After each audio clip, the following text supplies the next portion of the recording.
How's it going, Laser Bruce? Up, Bobby Sixkilla, and welcome back to the Zodiac Trial. We've just learned the premise of what we're going to have to be doing, and we learned about each of our characters' abilities apart from Snake, because he wants to hide it from us, because he's a twat.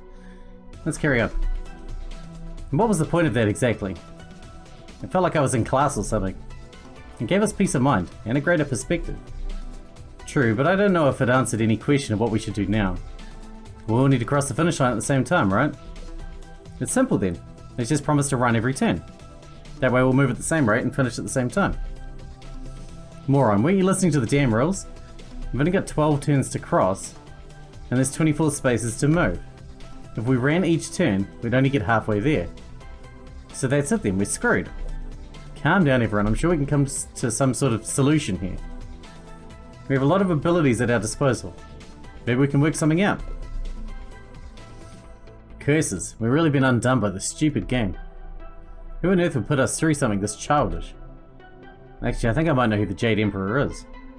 What? For real? Seriously, you're not messing with us, eh? So it seems like I was not the only one to notice. Wait, Snake, you knew too? Why didn't you say anything earlier? What good would it do? What good? I think I got a damn right to know who's putting us through this bullshit. I don't think talking about it is wise. Well, at this point, I think we're all going to demand to know.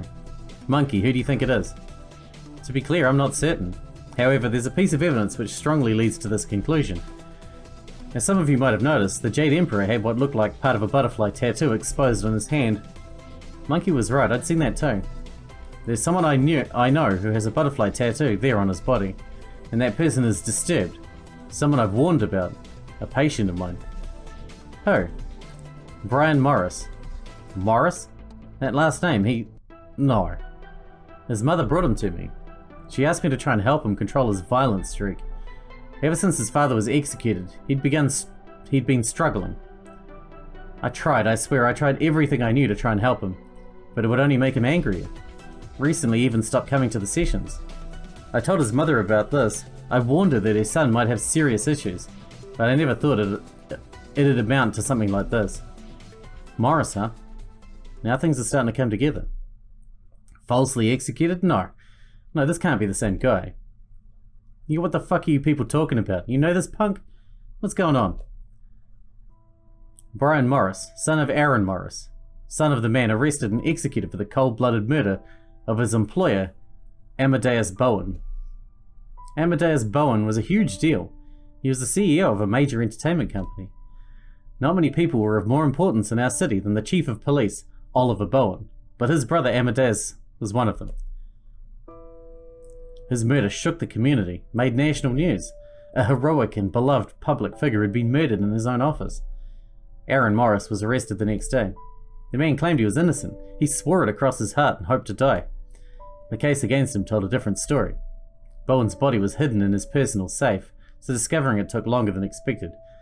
But once it was found, the time of death was quickly determined. It wasn't an exact time, but it gave a reasonable range. The only person to have entered the victim's office during that time frame was Morris, as numerous eyewitnesses would attest. And Bowen's death wasn't something that could be done remotely. He was strangled, bludgeoned to death, then stuffed in a safe. There also weren't any secret entrances to the office, nor was it possible for someone to have been hiding in the office the whole time. If that wasn't proof enough, the weapon used to bludgeon Bowen was found disposed of in a river. It had been disposed in a river awfully close to Morris's house. Also, while much of the money that had been taken from Bowen's safe was never recovered, a stack of bills with Bowen's fingerprints was found in the glove compartment of Morris's car. Speaking of fingerprints, Morris's were recovered on the inside of the safe, a place Morris had no place in looking. More and more evidence kept coming out and stacking up against Morris. All of this evidence, and yet my father decided to defend him in court. My father legitimately believed in Morris's innocence. He began to prepare his defense based on the fact that the footage from the security cameras in the building had been erased. Digital logs showed that someone used Bowen's MasterCard to enter the security room and tamper with the technology before Morris ever met with Bowen. This defense came crumbling down when it was revealed that the night before the murder, Bowen and Morris had gone drinking at a bar. The bartender testified that at some point during the night, Bowen dropped his wallet on the floor. After the two left, Morris came back in to return the wallet to Bowen.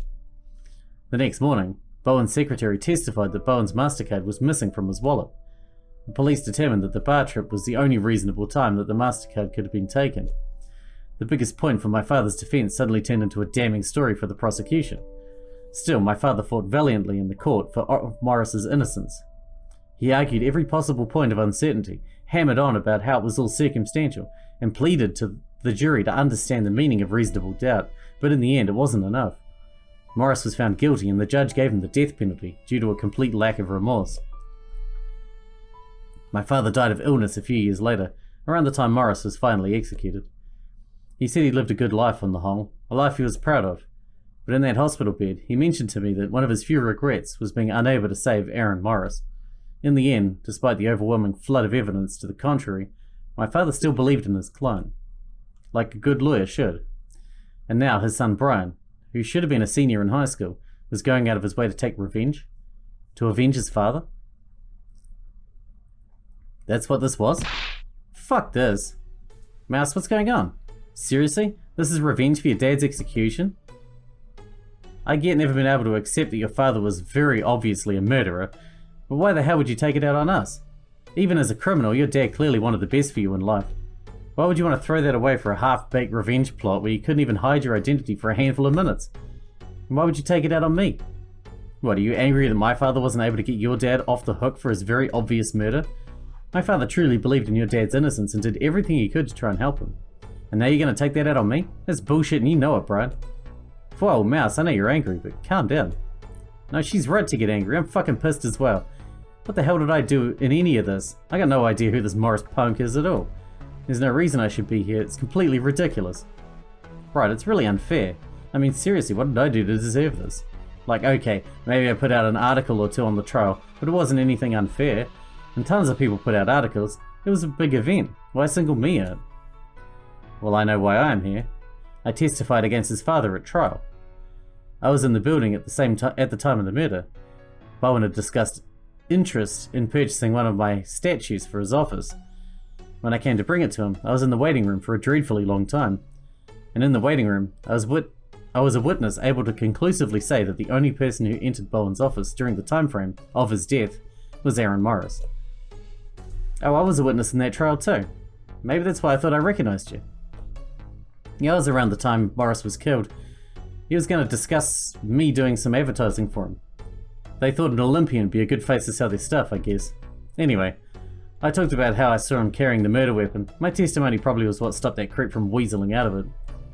I also testified I was Miss Bowen's secretary at the time, and I also could talk about who entered his office. I was also the one who gave Morris up as a suspect to the police when they were interrogating me. I'm the reason he got arrested in the first place. My construction company was doing some work on a nearby building that day. I think I mentioned something to the police about that when I saw Morris drive off. There was nothing big though. Wasn't ever called to court or anything. I don't know why it should have been a big enough deal to land me here. It appears you're in the same boat as me, my friend. This Brian punk seems to really not like people saying what they saw to the police. Is that really such a crime? I went to Bowen to discuss the possibility of investing in one of my films, and I saw Morris pass by the building. Is that really such a crime? I was never even brought into court. A shame too, because I was willing to give the performance of a lifetime to catch that devious crook. I already mentioned how I'm connected to Brian. If I was a better therapist, I would have been able to lead him away from the path of revenge, not towards it. I've seen the kid around a few times. Maybe I could have talked some sense into him too. You need Brian talk? Knew was a strong word. Like I said, I've seen him around. Then why were you brought into this? Easy. I run the bar where Morris filched the MasterCard from Bowen. That testimony of mine really shattered the defense's arguments. And I thank you for that. Ox? I'm a prosecutor. Yeah, you look like one, actually. Ace Attorney Ox.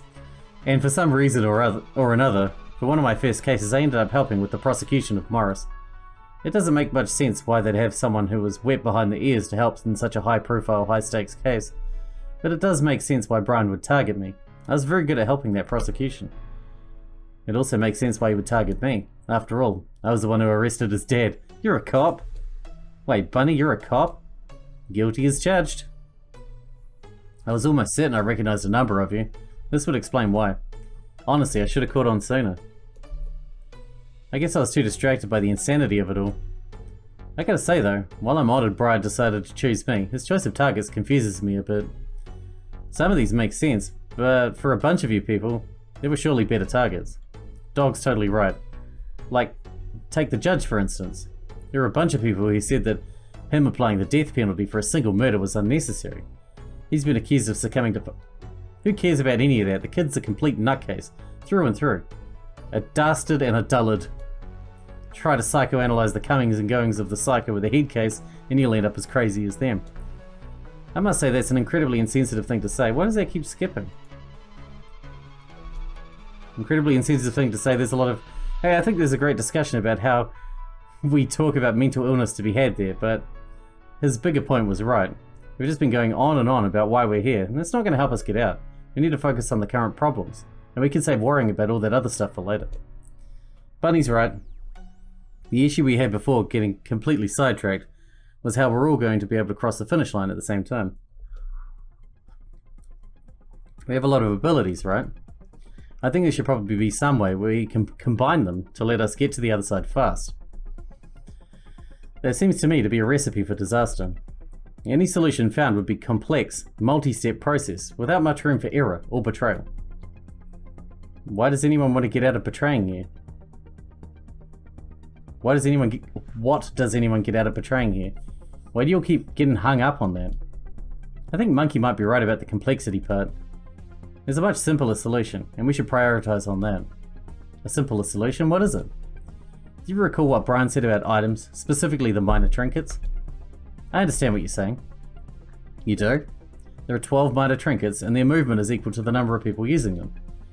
If we're able to find all 12, we'll be able to cross the finish line as a group in 2 rounds. Great idea, Horse. Now we've got a clear game plan that'll get us all out of here alive. So with this, we can all be saved, right? Thank God, I was getting worried there for a second.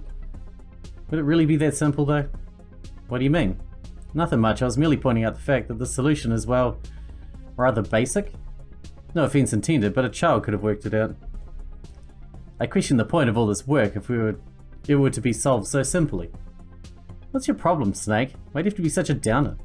I'm not being a downer, merely pointing out a particular oddity. Do you have a better idea?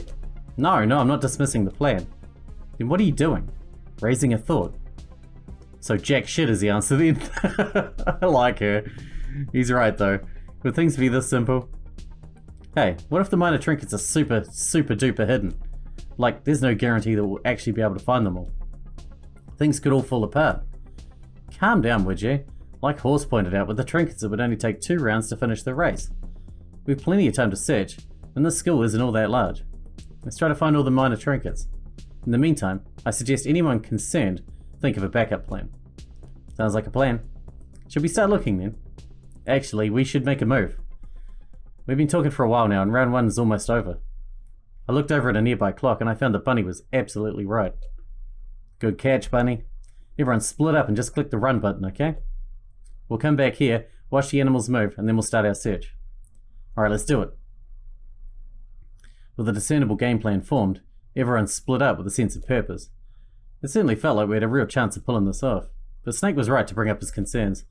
I was burdened with a general sense of unease, and a palpable sense of anger at Brian. How ungrateful could you be? How ridiculous. But no, I couldn't think about that now. We don't know what our connection to Brian is. I mean, I don't. She obviously does. I need to focus on moving forward. I turned on my tablet and pressed the run button. There, done. My move input, I went back to the cafeteria. The others gathered. Everyone just ran, right? No one tried any tricky shit? Please. There'd be absolutely no point at this stage of the game. Well, I suppose Pig might panic and hope for an early 11 space lead. What? I'd never do that. Settle down, will you? It'll all be confirmed in just a second. Just as Ox said, the speakers turn on a few moments later. Round 1 has ended. Now let us see how the race has progressed. Someone's going to have done something. The rat has run 1 space. The ox has run 1 space. The tiger has run 1 space. The bunny has run 1 space. Yeah, I'm not going to keep saying that.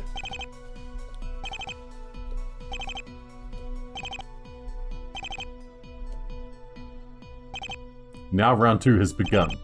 Do your best and choose wisely. I felt myself breathe a sigh of relief looking at the results. And of course, I didn't actually think anyone would disobey the plan. But I couldn't help worrying. Great work, team. We did it. Yay! Hooray, yes, we all pressed a button. Good job, us. That's a fairly basic achievement, but we should all still appreciate it. No, we should start looking for minor trinkets. Round 2 has already started.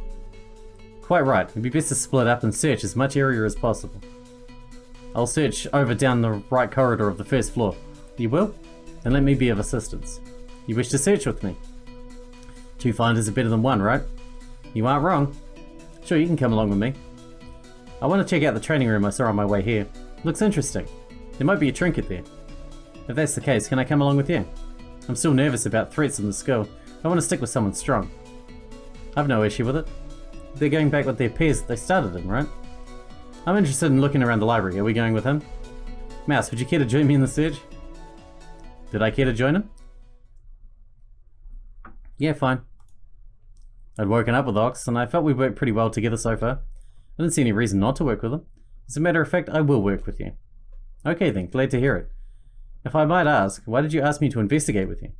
Well, you seemed rather competent earlier on. You also seem the most grounded of everyone else here, which is a shockingly low bar to clear. Thanks, I guess. So, Mouse is going with Ox. Great. Now we can quit talking about searching and just start searching? Yeah, let's do that. The rest of us can just split up and look around. Oh, and everybody, remember to input your moves and reconvene here before the round ends. Got it. With that, we all spread out and began our search. Are we actually doing any searching? I wonder. Ox and I made our way to the library, which wasn't far from the cafeteria. So Ox, why do you want to search the library? There are a few reasons. For one, I'd prefer not to stray too far from the cafeteria for now. For another, from what I saw of the library, it seemed a rather large room, so searching it early might be useful. But most importantly, libraries are often symbolic of information, of learning. It's unclear how much thought the Jade Emperor has put into all of this, but it's possible that he's put something special here.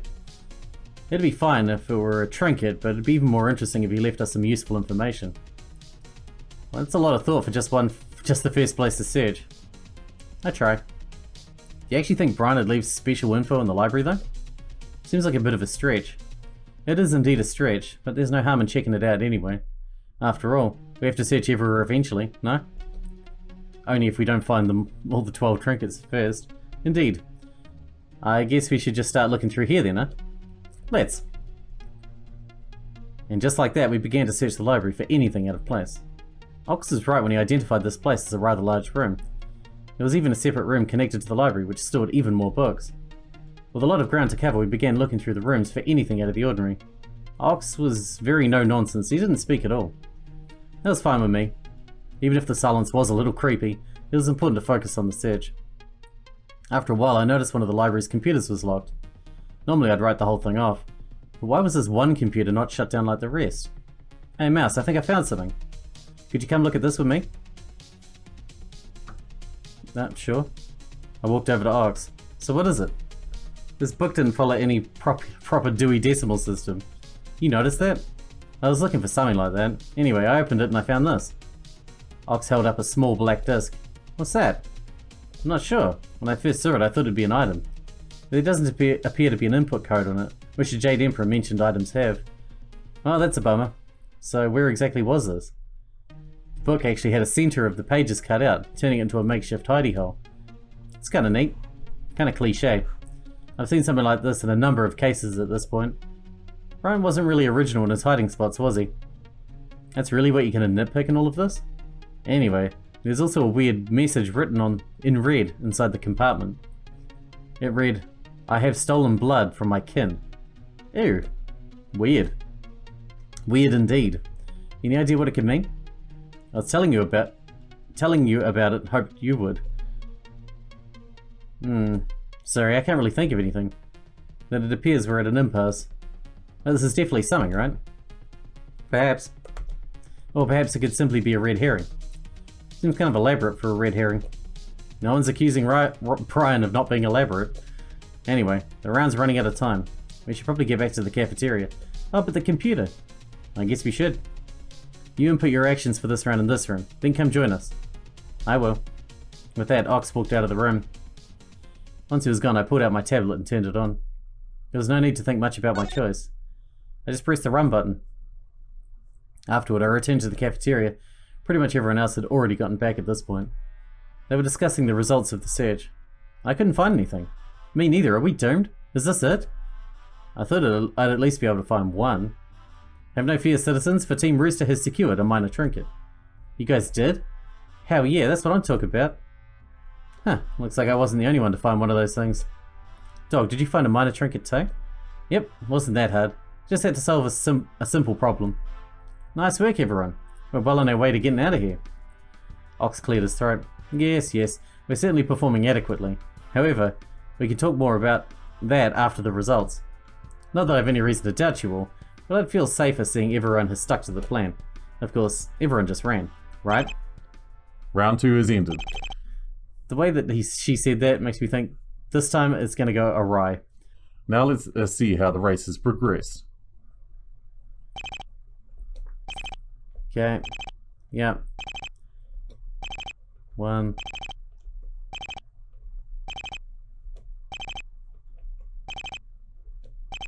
Don't do it, pig.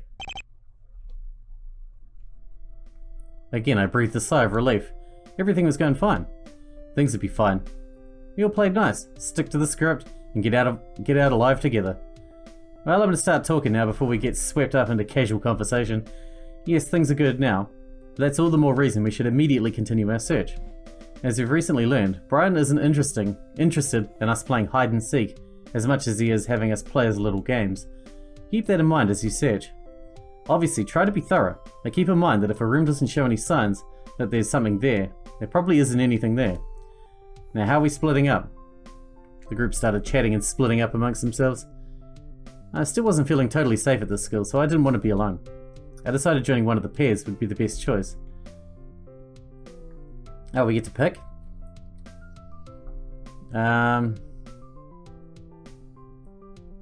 Let's go with Bunny and Dog. I decided Bunny and Dog seem like the safest people to explore with. I don't know about safest. Awesome, the more the merrier. So you're tagging along? Neat. The two both seem to know what they were doing. Hopefully we'll be able to efficiently work together. Let's not waste any time then. These minor trinkets aren't going to find themselves. Everyone, same deal as last time. Before the end of the round, remember to input a move and meet back up here. Thanks for the reminder, Ox. We'll be sure to listen. Now come on, team. Let's get to looking. You sound way too wholesome there, Bunny. Stop it. The group split off and the three of us began wandering the school. So, where do we want to look? Wherever you want. Well, I asked you first. Nice memory. Okay, what about Mouse? You have any ideas? Not in particular. Do you? I mean, if no one else has a preference, I think it'd be nice to poke around the 3rd floor. Alright, then let's go there. Okay, cool. Without much resistance, we made our way to the 3rd floor. Once there, we tried looking for a good room to check. We need to mark the doors of the rooms we've checked. Except Dog didn't look like he was looking too hard. I saw Dog singing absent-mindedly to himself. With so many relationships in this life, only 1 or 2 will last. You go through all the pain and strife. When you turn your back, they're gone so fast. Oh yeah. Dog? Oh, so hold on to the ones who really care. In the end, they'll be the only ones there. And when you get old and start losing your hair, can you tell me who will still care? Mbop-ba-dooba-dop, etc. The hell kind of song did he just listen to? Hey guys, I think there's something in here. Bunny called me over to me and Dog and pointed us to what appeared to be an open-aired forum. I walked in and sure enough I saw a safe sitting on the desk. Huh, guess Brian didn't feel too much like hiding this one, huh? Something tells me finding the safe is not going to be the hardest part. Yeah, you're almost certainly right. Let's get this over with. Dog walked over to the safe and read the note taped to the top of it. I can't stand liars. Please find my deceitful students. That's all it says. Huh, I wonder what it could mean. I get the sinking feeling this is going to be some sort of puzzle. Unfortunately, I agree with you. Hey, over on the backs of these chairs, there are little sheets of paper. They got little statements and two-digit numbers above them. I'm starting to see the picture here. The safe's 4-digit combination, so we're probably looking for 2 untruthful statements. How many chairs are there? A lot. Great. Well, no time like the present, right guys? Those are some words you did indeed say in that order. Let's get searching. We started looking on the backs of the chairs. However, I quickly noticed something weird. Am I wrong, or do all of these seem like lies? You make a good point, Mouse. They're just trying to say things that sound false but are actually true. How does that work? Look at this one. The devil offered me a deal. He would give me 2 $100 bills, and then he'd make a statement. If the statement is false, then I'd give him back just one of the $100 bills. If the statement is true, then I'd keep them both. Obviously, I rejected this deal because it's horrible for me. That's just not correct, right? To start off, the devil doesn't exist, so we could say it's a lie from the start. You don't believe in the devil? Heretic. I mean, obviously I believe the devil could exist. I don't care. The statement obviously is not about whether or not the devil's real. It's about whether or not that's a good deal. And it's not. Why? At worst you get to keep a $100 bill. I mean, I know deals with the devil are always supposed to screw you over, but I don't see how that could be the case here. You studying to be a lawyer? Boy, do you have a long way to go. Excuse me? You'll either give him one of those $100 bills, or you will give me $1 million. Huh? The devil would just have to say that. If you give him one of the $100 bills, the statement's true. In that case, giving the $100 bill would be in violation of the contract. After all, if the statement's true, you'll have to keep both bills. If you didn't give him one of those $100 bills, you'd have to give him one of those $100 bills, looping it back around to true. The only thing you can do without violating the contract is give the devil his $1 million, or whatever other condition he specified. Huh, I guess you're right. Nice sleuthing, dog. But hold on, that's just one thing. There's plenty of impossible statements. Like, look at this. The boys in my school are more likely to get detention for getting caught making trouble from Monday through Thursday than the girls. The boys in my school are more likely to get detention for getting caught making trouble on Friday than the girls. And yet, Monday through Friday, the girls are more likely to get detention for getting caught making trouble than the boys. That's a blatant contradiction. How is it a contradiction? If the boys are more likely to get detention for getting caught making trouble on any given day, how are the girls more likely to get detention? It's just a matter of averages. Let's say that Monday through Thursday, the odds of getting detention when caught are 95% for boys and 90% for girls. Teachers just don't have time for the kids' shit. But on Friday, they're feeling more generous, and the odds decrease to 15% for the boys, 10% for the girls.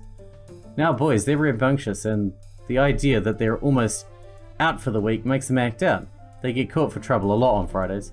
Girls, on the other hand, might be more even in their troublemaking, and therefore, the majority of the times they're caught ends up on Monday through Thursday camp. If that's the case, then statistically speaking, girls are given detention upon being caught more often than the boys, just because the majority of their cases happen in the period where detention is universally more likely. Simple. It's not that simple. You're starting to make me feel bad. Not my intention. Look, it's the same trick for all these puzzles. You can't buy into whatever the student's trying to say. If you look at the facts written and not the story they're trying to tell, you're a lot less likely to make false assumptions. For the last riddle, it was never a contradiction. It just gave 3 facts. It's up to you to figure out what those facts could actually mean. Man, you're really smart, dog. We're so lucky you decided to join us. Just drop it already. What? If the friendly face act is this exhausting for me, then it's gotta be a pain for you. So just don't. What are you talking about? I know about Bunny from his boss, Chief of Police Bowen. What? But Dog's ex-police, and he's drinking buddies with his old pal Bowen. Huh? Ex-police? What's that about? Just couldn't handle the tough work, seeing all the horrors it brought, so he turned to the bottle. Got to the point where he couldn't keep working on the force. Instead, he opened a place where he could see worse alcoholics than him and feel better about himself.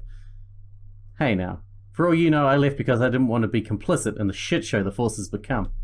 Huh, do you really expect any of us to buy that when you're still buddy-buddy with Bowen? Oh shit, I skipped one again. Oh, maybe I didn't. Guess you're right. Complicit? Long story, not worth the energy. And I don't know what you think you know about me, dog, but I doubt you have anything to substantiate the fact that I'm faking anything. Of course I got nothing substantial, but I know your record, and from what I recall from my time on the force, there aren't any cops like you who are authentically this people-pleasing. Just my 2 cents. On account of the fact that no one asked, I asked you to keep that shit to yourself, Unless you got anything of substance to say. Sorry, I think I got a little intense there. I think being trapped here is getting to me. Anyways, let's start working on the safe puzzle. Time's a ticking. Yeah, good call. And just like that, the increasingly tense atmosphere vaporized, and we went back to looking for genuine lies. I saw a few more seemingly false statements, figured out they were true, standard stuff. But then I came across a statement that struck me odd. I am blind. However, if you give me any pile of coins and tell me how many are heads up, I can make 2 piles which have the same number of heads up coins. I remembered Dog's advice and realized something. What is the statement? Hang on, I need to skip back. Can I skip back? I'm blind. If you give me any pile of coins and tell me how many heads are up, I can make 2 piles which have the same number of heads up coins. Same number as each other or the same number as what you were told? Because that makes a big difference. I mean, that depends how many there are. If they're all heads up, then sure. I mean, potentially it's true, or potentially it's false. It doesn't give you enough information. I'm going to say it's true. If you took a pile of coins equal to the number of heads up and flipped all of them, you'd always have 2 piles of the equal. Yeah, that's true. The same amount as you started with, then, is what you meant. This wasn't a lie. Good thing I didn't falsely claim this was one of the wrong statements. A bit later, Bunny cried out that he'd found the 2 lies. He tried inputting the numbers found above his statements into the safe, and sure enough, it unlocked. What's inside? It appears to be a bell. There's an inscripted number on it.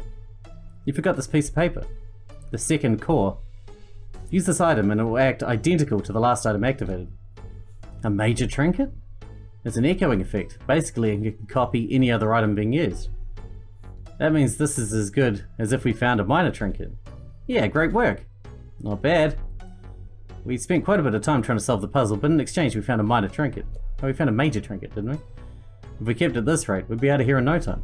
Anyway, the time's starting to get low. How about we input our actions in separate rooms and return to the cafeteria? I don't not want to do that.